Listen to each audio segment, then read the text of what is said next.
నీ ప్రతి పరిస్థితికి the answer, the solution is in the oil that is flowing upon your life. నీ జీవితము పైన ప్రవహిస్తున్న నూనెలోనే, ఆ అభిషేకములోనే, ఆ ప్రార్థన జీవిత విధానములోనే నీ ప్రతి పరిష్కారము కూడా దాగి ఉంది. హల్లెలూయా. అంత బాగున్నట్టు అనిపిస్తుంది, కానీ ఎక్కడొకక్కడ ఇంకా డిలేడ్ ఆన్సర్స్, ఇంకా డిలేడ్ బ్రేక్ త్రూస్, ఇంకా నువ్వు చూడాల్సినవి, జరగాల్సినవి, నెరవేర్చబడాల్సి చాలా ఉన్నాయి. ఇంకా ఎందుకు దూరంగా ఉన్నావు? You need an oil. నీకు నూనె కావాలి. Where can I get this oil and how can I get this oil?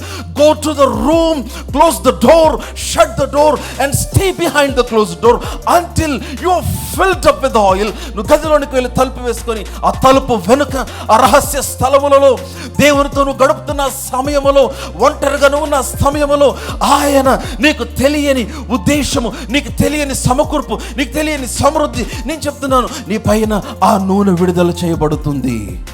ఎందుకని? Behind the close door the appointment from heaven is happening. ఆ మూయబడిన తలుపు వెనక నీ పైన ఆ నూనె ప్రవహిస్తూ ఉండగా నీ కొరకు దేవుడు పరలోక స్థలములలో జరుగుతున్న కార్యములన్నీ కూడా నీ భౌతిక పరిధిలో ఇక్కడ జరిగిస్తూ ఉన్నాడు ఆయన.